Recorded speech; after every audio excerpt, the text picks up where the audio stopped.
Well, well, ladies and gentlemen, the time has come. Our first world tour of Python Plays Minecraft. Hello, everybody. My name is Python, of course, and welcome back to the 25th episode of Python Plays Minecraft. And for those of you guys unaware, yes, every 25 episodes, we will do a world tour from the point of basically the last world tour. But since this is the first one, yeah, we're going to do a complete world tour of everything we've done so far in our world. And the plan is that every 100 episodes, we do a total world tour. So whether it be like an hour video or whatever it is, we will go ahead and do it. So for now, my friends, 25, 50, 75 little world tours, showcasing things that we've done since the last ones, etc, etc. It's all good, my friends. So if you guys are excited for our first ever world tour episode with, by the way, a map download, if you guys are excited for that, then do be sure to drop a like rating. The amount of support you guys have showed this series since the start has been very brilliant, to be honest with it. It has been fantastic. I've really appreciated each and every single one of your guys' like ratings and viewership and comments, feedback, all that kind of stuff. That stuff really does mean the world to me, my friends.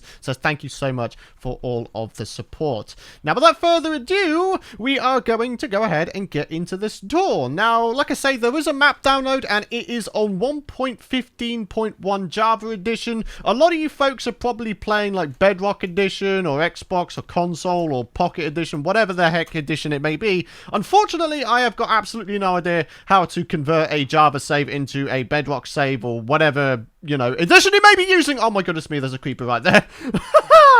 Oh boy. So yeah, I do apologize, but this is only going to be a Java edition download, and it will of course be in the description down below. Basically, guys, anything you guys may want to know, resource pack, map download, anything like that, it's going to be in the description. Seed, you know, again, in the description. So, ladies and gentlemen, without further ado, we have done 24 episodes worth of work on this new world so far, my friends, and it's time to talk what's going on. So, here we go. This is the episode 1 house, my friends. Now, originally, this was open sky. This dirt ceiling here, this was open sky. I decided to eventually go ahead and put my episode 1 house inside of a cave. And you know what? It looks pretty cool, right? It looks pretty cool. Originally, this donkey shelter here, which, by the way, the donkey's elsewhere. The donkey shelter here was a few blocks further out here. And you guys were correctly saying, you know what? It kind of blocks the episode 1 house. It makes the place look a bit cluttered. And you guys were completely right. So we decided, or I decided off camera, to replace the donkey shelter and move it over here. So it's sort of integrated into the, you know, into the boulder slash cave slash stone here. So that's kind of nice. So let's go inside the house real quick. It's a pretty basic design we've got going on. We've got flower pots, we've got buried treasure maps. Eventually, these things are going to be moved into an eventual future project, the Pirate Cove project.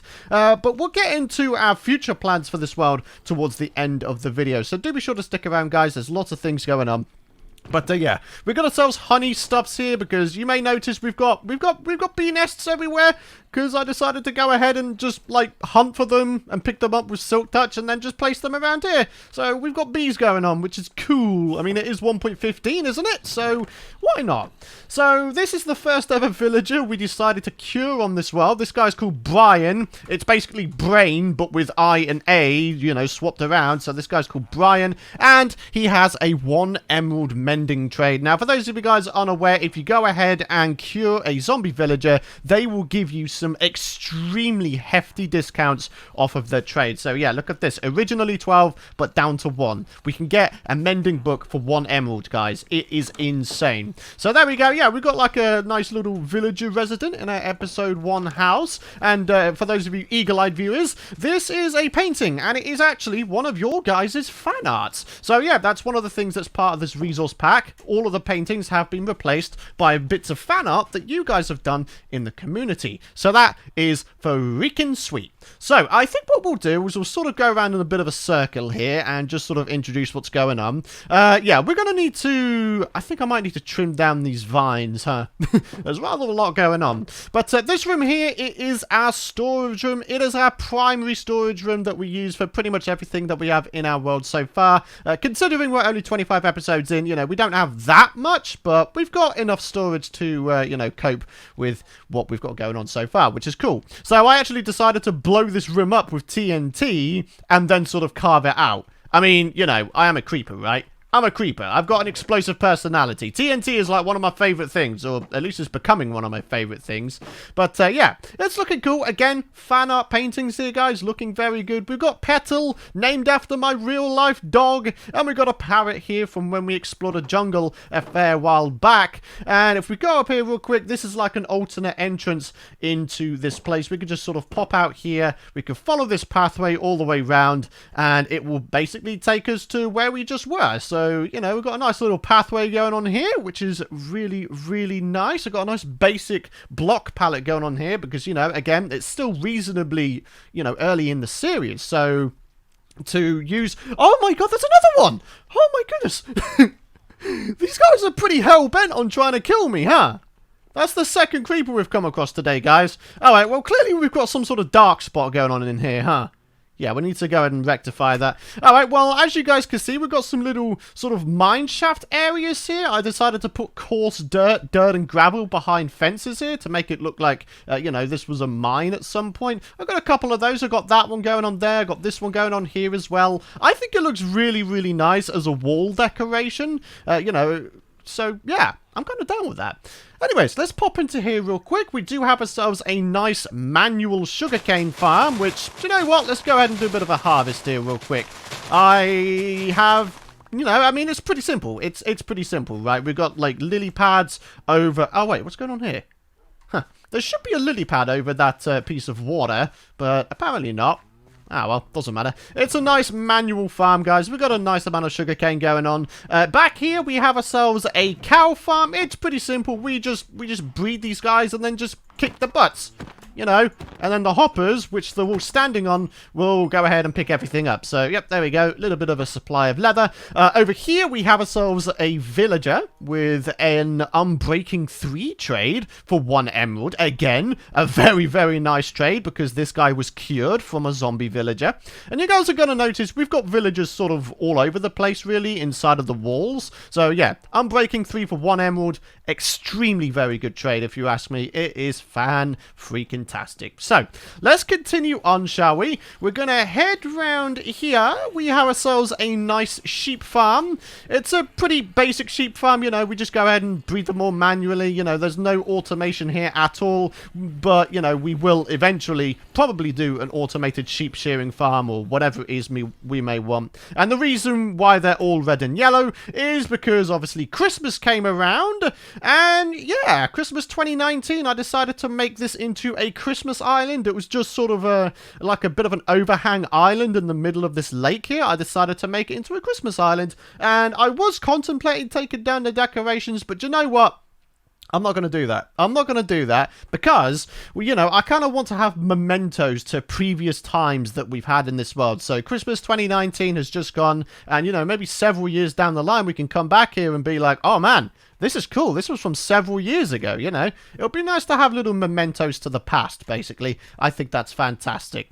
Anyways, let's go ahead and continue on because we have ourselves a little bit of a staircase here. I am yet to decorate this, but that is something that's definitely in the works, in the pipelines. But guys, the reason, in fact, this was completely by a stroke of luck.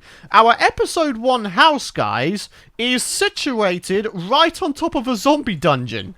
I mean, that's pretty awesome, right? So basically, even when we're on the surface or we're in our house, there's going to be zombies spawning here, and then they will all wind up going into the zombie drop chamber, right? So if we just pop back up here real quick, you guys can probably hear them.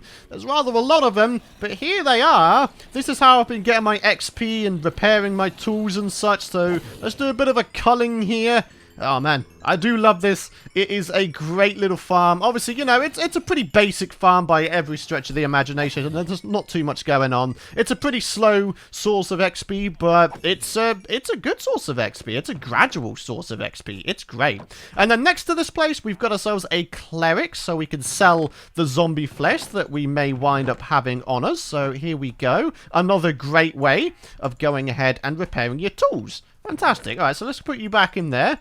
And yeah, all is looking well. We've got various sources of emeralds going on, and it is beautiful. So let's continue round, guys. Got a few more things to show you. We've got ourselves a nice little enchant area here with some armor stands. We've got ourselves a grindstone here. We've got an anvil, nice little lighting source. I mean, this kind of reminds me of the old cave that we, in air quotes, enchanted way back on Python's world. Like, I kind of like this. It's kind of a nod back to that for me. But this chest contains lapis, and then, you know, we got all sorts of stuff going on here. And yes, this does go up to the level 30 standard enchant, so that is cool. Hello there, sir. What? How is that happening? That's so strange. Sometimes the projectiles will literally just go through the zombies. It's really weird and also kind of annoying, especially when it comes to creepers, because it seems to happen to them as well. And they will just come up and kick your butt. They will explodify you. It's not great.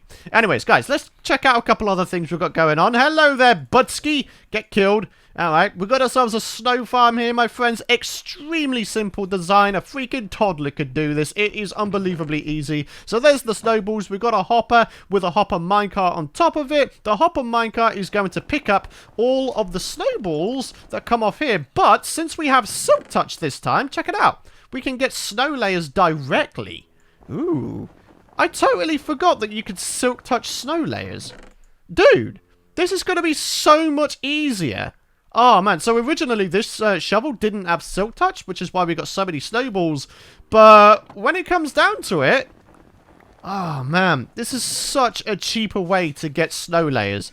Brilliant. Well, if I want to do any snow projects in future, then this will be the place to go to. Got ourselves yet another villager here. This one has a silk touch trade. I believe that this was a villager from our villager breeder, which of course we'll check out in just a bit.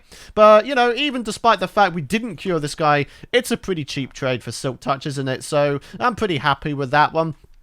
So let's have a little bit of a look around. We've got the pathway here that goes over to a nether portal. Nice and simple. Again, we'll check out the nether in just a bit here. But we've got some other things to show you, you know, outside of the base here. We have ourselves an apiary. I decided to go ahead and make a large apiary build, which has a whole bunch of beehives and bee nests. There is space, I do believe, for 48 bee nests slash hives. You know, we haven't got that many in here at the minute because I'm kind of worried that we'll wind up having a lot of entities around here and winding up, you know, making the world very, very laggy. Because, as you guys know from our previous series, the survival series, having a lot of entities will reduce your frames. And I don't want that, man. So, yeah. I think we've got a pretty modest amount of stuff's going on here. It's a nice build. I like it. Just kind of decided, you know what? It's 1.15. Let's have a bit of an introduction to bees and make an apiary. Why not? It's awesome. So, I tell you what. Let's go check out the this thing real quick, huh? Because it's pretty simple. There's not really too much to it. So, we don't actually have a proper way of getting over just yet. So, we'll fix that, hopefully, in a future episode. But here we go. Nice basic Christmas tree. I completely custom made this tree as well. We've got some glazed terracotta under here in little block formations to look like presents, and we've got some more glazed terracotta as baubles, in addition to some wool as tinsel and some lanterns as Christmas lights. And I decided to go ahead and replace all of the grass here with snow blocks. I was going to use just, like, you know, snow-topped grass, but then I'd have to worry about all of the lighting and melting stuff, right? So, yeah, it's cool. It's cool. I like this very, very much. We did, at one point, have a whole bunch of snow golems on there, but I think they all died. So, yeah, the mass death of snow golems. I'm probably going to reinstate the snow golems when it comes to Christmas 2020.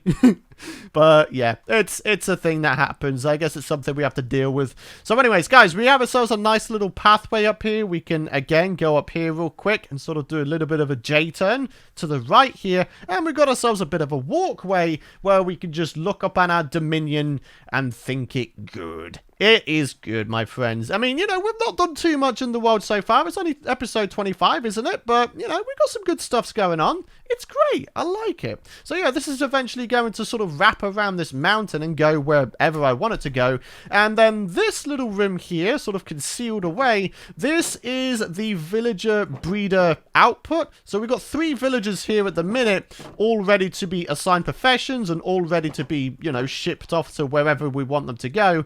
But of course, guys, we need to go ahead and see where they came from. So let's just pop up here real quick onto the rail track, and we will just follow this all the way along. So the villager breeder is extremely awesome. I believe the design was from Wattles, and it is super freaking cool, man. It's really, really awesome. So let's come through here. This is the villager breeder we got going on. It is beautiful. I have adapted it to become sort of half my own design. This dispenser will dispense out minecarts for whatever reason there are none. Huh. Do I have any iron in here? Okay, yeah, I do. Do I have any crafting tables around here? I don't think we do. Ah, darn it. Well, I was going to try and make myself some minecarts to place inside this chest here. But we don't have any. Ah, well, it doesn't matter too much. But anyways, this would be the minecart loading chest, and then there's a little hopper line that goes into this dispenser here. And basically what happens is when the minecart is empty, the minecart will just sort of bob back and forth here. However, when it picks up a villager from a villager breeder, it will add some weight to the minecart, enough to the point where it will send it off to the drop zone over there. This chest is simply for trading resources and emeralds, and then we'll go ahead and check out the actual thing itself. Of course, we've got ourselves a little bit of an escape hatch up here, which is cool. So let's just pop in here real quick, and yeah, this is the villager breeder design. So yeah, we've got a whole bunch of villagers in here at the moment. Actually too many, so I had to close this off because I had too many villagers over at the drop zone. But we have enough space for 8 villagers. We've got 8 beds going on here, so eventually we're probably going to have to cull some of these guys off so they can start breeding again. And then once we want them to breed, we just open up these doors, the baby villagers get trapped down there, and then we go ahead and have them all drop down into this water source here, and then they're picked up and they are sent off, which is kind of sweet. Okay, so couple more things to show you guys today. We have ourselves the hub project, or the beginnings of the hub project, which is a very, very recently started project, and is also where our donkey is currently. Old Faithful is what he's called. So let's go ahead and get over there. We'll do it all on camera just so you guys know where things are. So we've got, you know, Christmas Island over there. We basically just need to go over this hill here, and then we are over at the hub project entrance. Now, the hub is very much a work in progress, my friends, so don't worry about it. I am still very much working on it. In fact, the very last episode, episode 24, we made what I call the green machine, which is a bamboo sugarcane, and what's the other one? Cactus farm? Yeah. So this is the entrance. Eventually, we're going to go ahead and decorate this entire tunnel to make it look real nice like, but we go all the way down to y equals 11, so diamond level, and yeah, that is where the hub project is going to be located. So let's head down, way down here, to our hub project. This is the central room, ladies and gentlemen. 25 by 25 blocks. It is awesome. And then we come into this area over here. This is eventually going to be totally chock full of automatic farms. So this was just the first of many, many builds. This is the green machine. Fully automatic bamboo farm, fully automatic sugarcane farm, fully automatic cactus farm. Everything is fully automatic. So eventually it all gets popped down onto this dirt, or in the case of the cactus farm there is a drop chute at the back which will lead into a hopper line. And as you can see, this is all of the drops we're getting from here. And it is awesome. We've got a little bit of a 3x3 area in the middle here. This is going to be where an eventual iron golem farm is going to go. And eventually there's going to be all sorts of other farms like nano farms, nano animal farms, nano crop farms maybe, just all sorts of stuff. A hostile mob farm eventually as well. There's so many farms I want to put in here. This is going to be our main source of resources on this world, guys. It is going to be sweet. It's going to be awesome, guys. So yeah, this is only the first of 6 rooms that we're going to be digging out here. So we've got plenty of things still to do with this project, my friends. But the idea is we have ourselves a little bit of a 3x3 beacon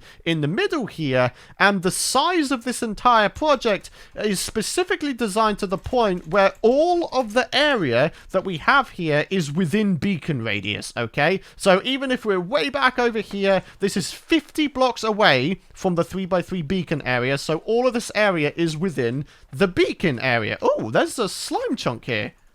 Ooh, that's interesting. That's the first time I've seen slime spawn in here. Ooh, okay. Right, we might have to do something with that information. Cool. I mean, this is meant to be a world tour, but I'm going to do F3 and G because I have a suspicion that this chunk here is a slime chunk. Cool. Okay. Right, I'm going to have to make sure I come back to this. There's the F3 screen. We're looking at the chunk numbers on the left-hand side there. The second chunk of text on the left-hand side there. We're looking at chunk. We're looking at the second number there. So -9, 0, -13. That is the number of the chunk itself. Cool. Alright, well, it appears we've got a slime chunk. That's cool. I might be able to do something with that info inside of this room. I don't know yet. Cool. Alright, well, the only thing left to check out at this point, ladies and gentlemen, is our nether, because I have made a little bit of a nether portal system above the nether, because that is a feature from 1.15. A littler known feature from 1.15 is you are now able to put your nether portals on top of the nether ceiling, and they will still work properly. Before, it would always take you to underneath the nether ceiling, but now, in 1.15, you can put them above the ceiling, and it is sweet. So I'm going to go ahead and grab me donkey here real quick. There we go. And let's just, let's get ourselves over there real quick. Oh, it appears to be becoming nighttime as well, so we've got to be kind of quick about this. We'll put this guy back in his donkey shelter, and then we'll take a very quick trip into the nether, because there's literally nothing to show you guys aside from the fact that, you know, we have ourselves a bunch of portals, basically, that go to various other areas of the world. So, yeah, alright. There we go. Just get across here real quick, and put this guy in the donkey shelter. Nice and easy. There you go. Sweet! Alright, and let's just check out the nether real quick before ending off today's episode. And yeah, all will be well. So let's go through. And ladies and gentlemen, here we are above the nether ceiling. Oh, there's a creeper here. What the heck are you doing here, Budsky? Get out of here. Honestly, the only mob we have come across is creepers. Well, I mean, aside from that one slime, I guess. Jeez, what is up with the creepers, man? But yeah, as you guys can see, we are now above the nether. And, well, for those of you guys who want to know how to, you know, in air quotes, break the bedrock to get up here, or be able to get up here in the first place, it's stupidly simple. It just involves using ladders and various other bits and bobs. It is so incredibly simple. Like, honestly, it's unbelievable. So, guys, there's going to be a link on screen for you guys if you want to know how to get on top of the nether. But the normal nether, of course, is down here. It's as simple as going ahead and just sort of breaking this and going down, right? So yeah, there's the normal nether. It just so happens we are on top of it. So yeah, it is cool. Cool. Alright, so this portal here leads to 0, in the overworld, and then this portal here will take us back to base. So yeah, nice and simple, guys. So that is pretty much it for the things that I have to show you guys for now. So, what I think I'm going to do real quick, I'm just going to go ahead and put some stuff away in the chest, and then we are going to do the comment question of the video, because we do that for every video within the series, guys, and it is cool. So let's put the lead in there, and creeper drops, there you go. Let's put the iron in there as well, and yeah. Guys, that is it. That is it for our first ever world tour of Python Plays Minecraft. Today's comment of the day comes from OK Boomer. Python, will you ever add Optifine and shaders to the series? Probably not. The reason I'm not going to do that is because I like to play snapshots in this series. In fact, this very series started out in a snapshot. In fact, it might have been a pre-release. I can't remember. But yeah, I like to play snapshots on this world. As much as I do love shaders and I love Optifine's increased performance, we're going to continue to not use it for the sake of continuity in the series. Because yeah, you know, playing snapshots means that you can't have access to Optifine, because Optifine is only ever out for the major stable versions of Minecraft. So yeah, as much as I love it, we're probably not going to do that unless, you know, when episode 100 comes, we're playing on a stable update and, you know, the shaders. It's possible we'll do like a shader special or something like that, or maybe I'll just do like a random episode somewhere where we check it out with shaders on. I don't know. If you guys are interested in that, then let me know. But for now, ladies and gentlemen, that's going to wrap it up for today's episode. Thank you guys so much for watching. Like I say, I truly appreciate all of the support you guys have showed this series so far. It has been bonkers, guys. We are pretty much at, what, 350,000 subscribers now, which is freaking awesome, guys. The amount of growth this channel has had in the last couple of years has been absolutely breathtaking. You guys are breathtaking. You really, really are. So, guys, thank you. From the bottom of my heart, thank you so much. But, Guys, so much more still to come. There really, really is. So what I'm going to do, I mean, this isn't technically cheating, but what we're going to do is we're going to go into spectator mode, because I'm going to show you guys some of the upcoming projects we have in Python Plays Minecraft. So obviously, you know, there's still a bunch of stuff that I want to get done around here. You know, there's a bunch of, you know, loose ends and dead ends to the pathways. There's lots of stuff still to come, my friends. You know, lighting up caves as well. So the eventual hostile mob system we do will wind up, you know, being, you know, effective. That'll be great. It'll be fantastic. But anyways, what I want to do is I actually want to head over here because, you know, we've got the villager breeder. That's all good and good. Good and done. Good. It's just good. And this is going to be an area which we are eventually going to start a project on. This is hopefully going to eventually become a pirate cove. The intention is we go ahead, we grab all of the buried treasure maps and all of our valuables, and we make a little secret cove going under the lake here. And yeah, it's going to be sweet, guys. We're going to have ourselves like diamond blocks and gold blocks and emerald blocks all underground. It's going to be awesome, like a little pirate's retreat with buried treasure maps on the wall. Dudes, it's going to be great. And of course, you know, there's stuff I want to do in the Nether, make a proper Nether hub, you know, make a tunnel for this little minecart system here. We just need to get on with things, really. There's so many things I want to do in this world, guys. It is actually unbelievable. So, ladies and gentlemen, that is going to wrap it up for today's episode. Thank you so much for watching. If you guys have enjoyed today's first ever World Tour episode, please do be sure, of course, to drop a like rating. Hit the subscribe button, and don't forget to ding that bell if you guys don't want to miss out on future content. But for now, my friends, it is time for me to wrap this up. Thank you so much for watching, guys. Have a fantastic rest of your day, and I'll see you guys in the next episode.